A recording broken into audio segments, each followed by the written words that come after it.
اہم خبر آ رہی ہے، آپ کو بتا دیں کہ اسپیکر ایاز صادق کی زیر صدارت مذاکراتی کمیٹی کا ان کیمرہ اجلاس مذاکرات کا عمل جمہوریت کا حسن ہے۔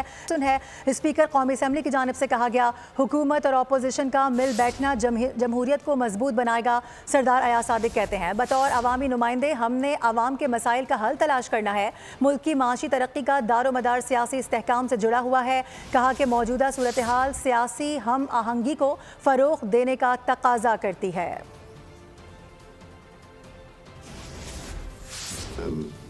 ٹریجری کے ممبران کو ویلکم کرتا ہوں، میں اپوزیشن کے ممبران کو ویلکم کرتا ہوں کہ آپ لوگوں نے یہاں اکٹھے ہو کے پاکستان کی خاطر، پاکستان کے مسائل حل کرنے کی خاطر یہ فیصلہ کیا کہ کمیٹیز بنیں گی۔ اپوزیشن نے کمیٹی بنائی اور بیرسٹر گوہر صاحب نے ریکویسٹ کیا تھا کہ میں ایز اے اسپیکر اپنا رول ادا کروں۔ میں نے پرائم منسٹر، آپ کی پارٹی کا تو اپوزیشن کی تو کمیٹی بن گئی تھی، تو جب انہوں نے یہ کہا تو میں نے پھر پرائم منسٹر صاحب کو درخواست کی کہ بیرسٹر گوہر نے اسپیکر کو اپنا رول ادا کرنے کا اوپنلی میڈیا میں بھی ریکویسٹ کی ہے، اور میں شکر گزار ہوں آپ سب صاحبان کا،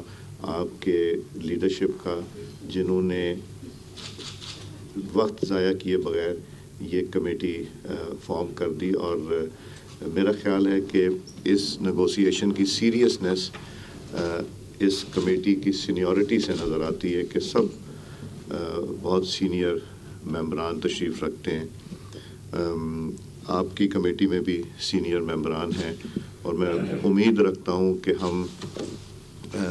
ذاتی مفاد سے ہٹ کے پاکستان کے مفاد کی بہتری کی بات کریں گے، اور ہماری کوشش یہ ہوگی کہ پاکستان کی خاطر مل بیٹھ کے، چونکہ ہر مسئلے کا حل مذاکرات میں ہی ہے، اور پارلیمنٹ کے فلور، پارلیمنٹ کی کمیٹیز، اور ابھی بھی ہم نے جمہوری ایک طرز عمل اختیار کیا کہ جس میں پارلیمنٹ میں ہی یہ مذاکرات ہو رہے ہیں۔ میں آپ سب کا شکر گزار ہوں، اور انشاءاللہ امید رکھتے ہیں کہ آج کی ابتدائی جو میٹنگ ہے، یہاں سے لے کے ہم آگے مشاورت کے ساتھ اگلی میٹنگ رکھیں گے۔